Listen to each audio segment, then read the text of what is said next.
Right. So we'll start with the numerical practice of bending stress, right? So this is the cute sheet that I had already circulated to you in the initial start of the semester only. So we'll start with first numerical. The first numerical says that a simply supported beam of span 5 meter. What do you mean by span? This I'll tell you when I'll explain this answer of this question. So a simply supported beam of span 5 meter has a cross section of 150 mm by 250 mm. Okay, full stop. If the permissible stress is 10 Newton per mm square. Okay, find part A, maximum intensity of uniformly distributed load it can carry. Okay, second part is maximum concentrated load B applied at 2 meter from one end it can carry. Quickly, let us first study this numerical once again. So the question says that it is a simply supported beam of span 5 meter and has a cross section of 150 mm by 250 mm. If a permissible stress of this 10 Newton per mm square, then you have to find out the maximum intensity of UDL load it can carry. Part B, maximum concentrated load P applied at 2 meter from one end it can carry. Okay, let us try to solve this question. Now, that's how we'll draw the diagram of the figure of the answer of corresponding to that explanation given in the question. So in the question it was given that it's a simply supported beam of span 5 meter. So span means length of the beam and it is of 5 meter, right? And it's a simply supported, so it is simply supported. And then in the numerical it said that of cross section 150 mm by 250 mm. That means it is a this beam of 5 meter length and it has a cross sectional shape of rectangle.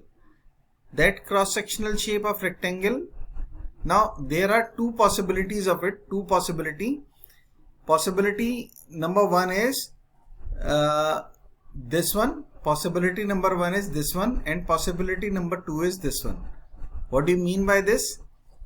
You can understand this by this.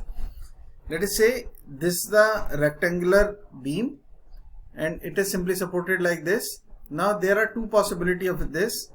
One is like this and another is like this. So there are two possibilities of this. One is like this or another is like this. So, right, understood? So there are two possibilities. In the same way,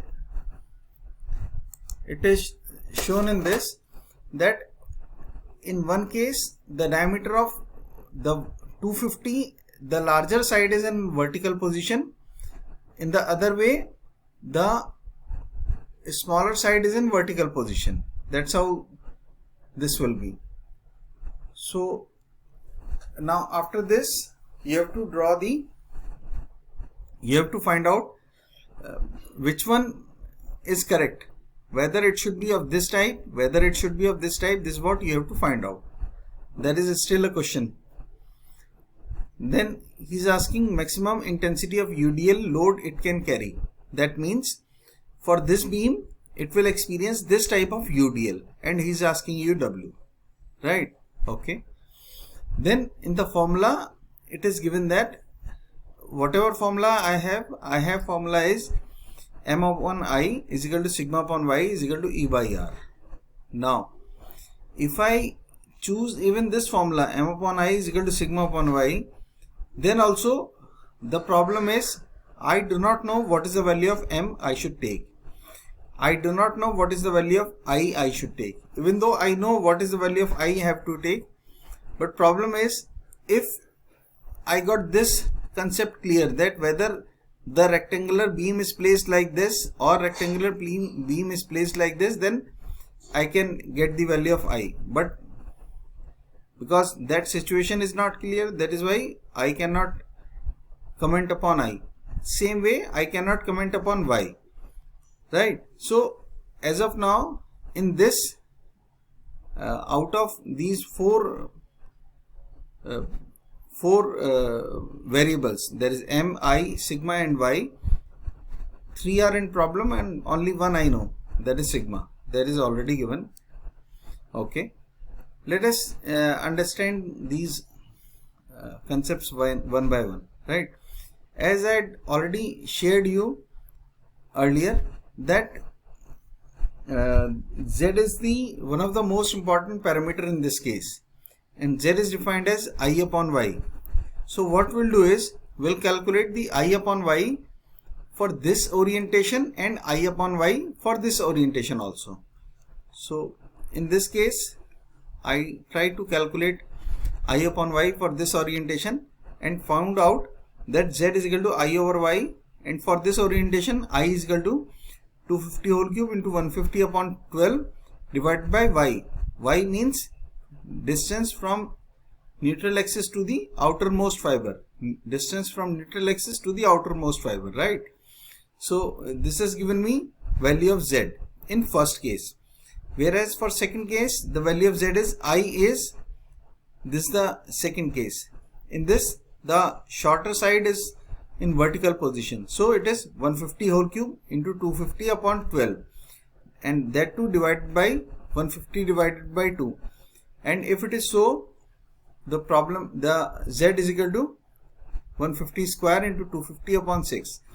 Now, if we compare the two value of z, this value as well as this value, it is easy that we can say that this value will recommend this value.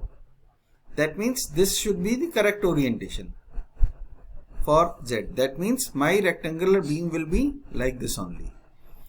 Okay. Second part is, now I is clear to me, y is clear to me, still the problem is m. See, in this case what actually we have to do is we have to draw the shear force diagram and bending moment diagram of this beam, and that is another problem. And then after drawing its actually BMD, we have to find out at which place it will experience maximum amount of bending moment.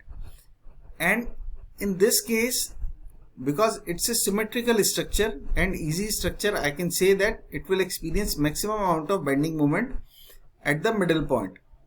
And at the middle point, the maximum amount of bending moment is m is equal to w into L square upon 8. So for this particular case, this is the specific case. For this particular case, you can always remember, or you can always take this value of m as standard, and you can always put this value m is equal to w into L square upon 8, right? From where this value has come, that I'll tell you, or you have to find out on your own. See, quickly we have to go to one more. These are the 5 possible cases in it. These are the 5 possible cases. This is 1, this is 2, this is 3, this is 4, and this is 5. And all these cases, the value of m is standard, that you can take just like that. So for this case, m is equal to w into L square upon 8. If it is at middle point, then m is equal to w into L by 4. If it is at somewhere other than middle point, then m is equal to w into a into b upon L.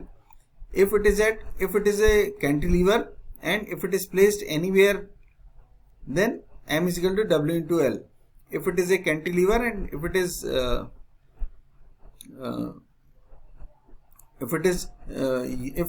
UDL load is supported, then m is equal to w into L square upon 4.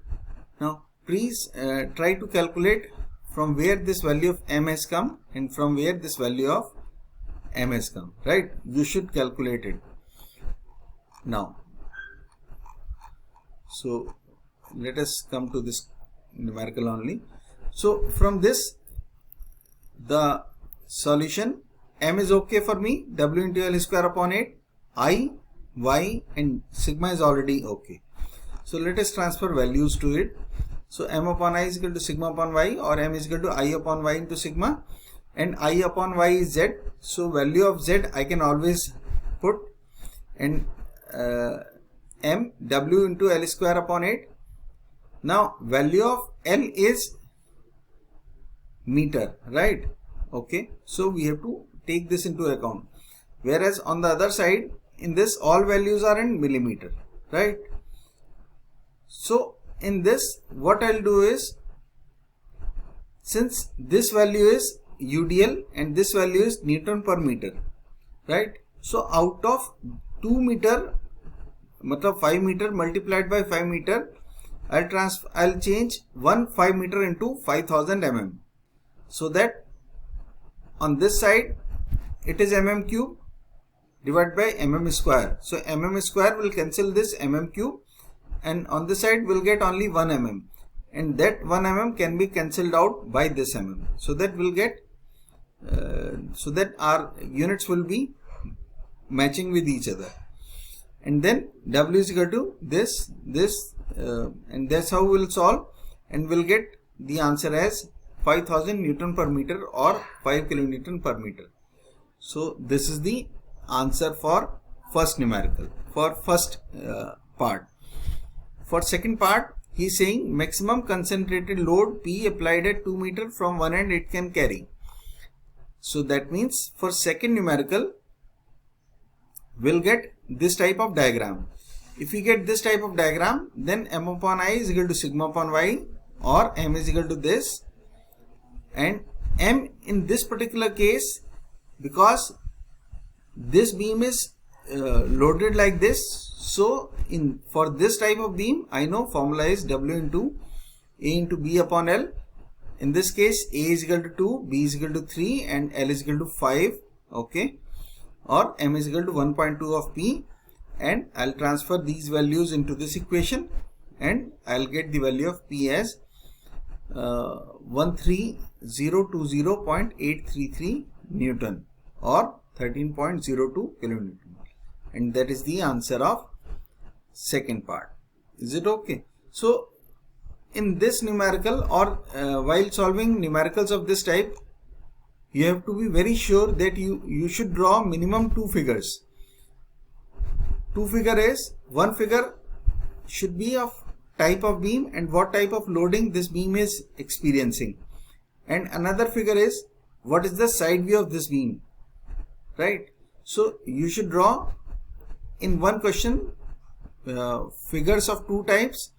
One is the front view and another one is the side view. Then only your answer will be correct, right?